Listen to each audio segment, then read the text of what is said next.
5월 26일 화요일 아침입니다. 어제까지 연휴였는데요. 연휴 그 다음 날이 가장 힘든 것 같습니다. 좀 더 쉬고 싶고 또 놀고 싶고 자고 싶고, 그런 하나님께서 우리에게 주신 새로운 날 감사함으로 시작할 수 있기를 주님의 이름으로 축복합니다. 오늘 함께 나눌 말씀은 창세기 47장 27절부터 48장 7절 말씀입니다. 이스라엘 족속이 애굽 고센 땅에 거주하며 거기서 생업을 얻어 생육하고 번성하였더라.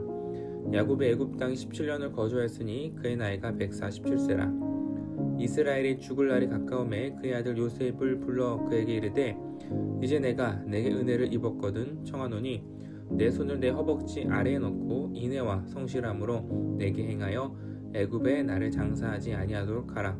내가 조상들과 함께 눕거든 너는 나를 애굽에서 메어다가 조상의 묘지에 장사하라. 요셉이 이르되 내가 아버지 말씀대로 행하리이다. 야곱이 또 이르되 내게 맹세하라 하매 그가 맹세하니 이스라엘이 침상 머리에서 하나님께 경배하니라. 이 일 후에 어떤 사람이 요셉에게 말하기를 내 아버지가 병들었다 하므로 그가 곧 두 아들 므낫세와 에브라임과 함께 이르니, 어떤 사람이 야곱에게 말하되 내 아들 요셉이 내게 왔다 하매 이스라엘이 힘을 내어 침상에 앉아 요셉에게 이르되, 이전에 가나안 땅 루스에서 전능하신 하나님이 내게 나타나사 복을 주시며 내게 이르시되 내가 너로 생육하고 번성하게 하여 내게서 많은 백성이 나게 하고 내가 이 땅을 내 후손에게 주어 영원한 소유가 되게 하리라 하셨느니라.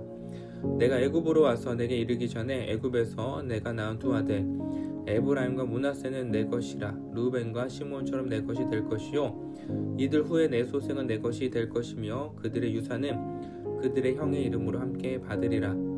내게 대하여는 내가 이전에 밧단에서 올 때에 라헬이 나를 따르는 도중 가나안 땅에서 죽었는데 그곳은 에브랏까지 길이 아직도 먼 곳이라. 내가 거기서 그를 에브랏 길에 장사하였느니라. 에브랏은 곧 베들레헴이라. 아멘. 죽음에 대해서 생각하면 나는 어디에 묻혀야 하나 생각을 하게 됩니다. 그런데 요새는 장례를 치르면 보통 매장을 하지 않고 화장을 합니다. 대한민국 땅이 작기도 하고요. 매장보다 화장하는 것이 여러 부분에서 효율적인 부분이 있습니다. 공간 문제를 해결할 수 있고 관리와 비용, 환경적인 부분을 생각하면 화장을 선호하게 되는 것 같습니다. 언젠가 저희 어머니와 죽음에 대해서 이야기를 한 적이 있는데요. 어디에 묻혀야 하나라는 주제였습니다. 저희 어머니는 화장을 원하지 않으시더라고요. 제 어머니 고향이 충남 공주인데 가족들이 함께 묻혀있는 선산에 나는 묻히고 싶다라고 말씀하시더라고요. 대부분의 인생을 서울에서 거주하시고 지금 인천에서 머물고 계신데 마지막은 고향 땅으로 돌아가고 싶다라는 그 마음을 표현하셨습니다. 야곱의 나이가 들었습니다. 오늘 본문을 보니 147세죠. 죽음을 앞두고 있는 나이가 되었습니다. 그리고 두 가지를 준비하죠. 첫 번째, 자신이 묻힐 장소입니다. 야곱은 현재 27절에 보니 애굽 땅 고센에 있습니다.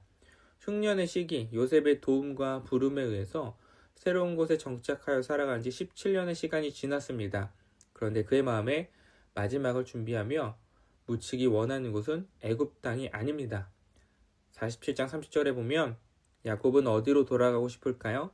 조상의 묘지, 하나님께서 주신 약속의 땅입니다. 이 소식이 요셉에게도 들어갔죠. 야곱과 요셉이 한 장소에 거주하고 있지는 않은 것 같습니다. 그도 그럴 것이 요셉은 애굽의 총리죠. 나라의 대소사를 결정하고 정무를 처리해야 됩니다. 아버지 야곱을 애굽 땅으로 모시고 왔지만 애굽의 중심 지역에서 국정을 다스렸겠죠.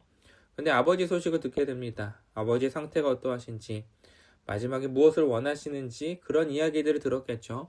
요셉의 두 아들 므낫세와 에브라임을 함께 데리고 야곱에게 향합니다.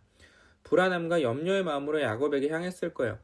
침상에 누워있던 야곱이 요셉이 왔다는 소식을 듣고 힘을 내어 일어납니다. 여기서 야곱은 자신의 마지막을 바라보며 제일 중요한 한 가지를 준비하죠. 바로 하나님의 언약, 약속을 기억하는 것입니다. 48장 3절에 보니 야곱은 침상에 앉아 요셉과 그의 손자들에게 남기는 것, 바로 하나님을 만났던 은혜의 기억입니다. 루스는 야곱이 형 에서를 피해 삼촌의 집으로 향하던 중에 하나님을 만난 베델 땅이에요. 이 시기 야곱의 인생은 최저점이었습니다. 가족과는 분리되었고요. 도망자 신세가 되었어요. 미래는 불투명하죠.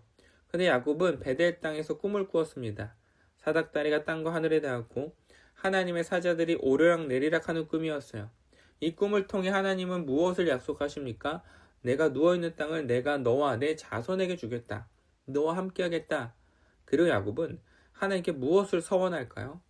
내가 평안히 아버지 집으로 돌아가게 하시오면 여호와께서 나의 하나님이 되실 것이다. 야곱의 인생의 마지막 순간 지난 여정을 회상해 보니 하나님이 약속하신 복이 떠오릅니다. 야곱은 거짓과 속임수로 도배된 인생이었어요. 형 에서를 속여 장자권을 빼앗았죠. 아버지 이삭을 속여서 형이 받아야 할 축복을 대신 받았습니다. 삼촌 라반의 집에서 오랜 기간 일했지만 제대로 된 임금을 받지 못하자 라반 몰래 도망가요. 야곱의 인생은 야곱이 계획하고 야곱이 주도한 인생, 도망가는 인생이었습니다. 그런데 그의 계획대로 삶이 흘러갔을까요? 그렇지 않아요. 수단 방법을 가리지 않고 자신의 인생을 도모해 보았으나 결국 그의 인생에 복을 주신 분이 누구이다라고 고백하게 되는 거예요. 하나님이죠. 야곱이 죽음 앞에서 깨달은 사실은 내 인생은 하나님의 계획 안에 빚어져 왔구나.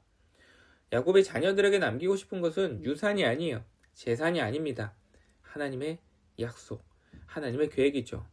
지난 우리의 여정을 돌아보면 우리의 인생에 무엇이 남아있습니까? 내 노력, 내 계획, 내 열심이 남아있습니까? 그렇지 않아요. 나를 향한 하나님의 인도하심이 남아있습니다. 나의 모난 부분이 다듬어져 왔죠. 나의 고집이 꺾어져 왔고요. 나의 상처가 아물어져 있고 그 자리에 하나님의 복이 남아있어요. 어떤 복입니까? 하나님께서 야곱에게 하신 약속, 하나님의 함께 하심입니다. 은혜라는 찬양에서 이런 가사가 있어요. 모든 것이 은혜, 은혜, 은혜, 한없는 은혜. 내 삶에 당연한 건 하나도 없었던 것을 모든 것이 은혜, 은혜였어. 내 삶에 당연한 것은 하나도 없습니다. 내 것이 없고요. 전부 하나님이 주신 것이죠. 이 고백이 우리 성도님들의 고백이 되길 소망합니다.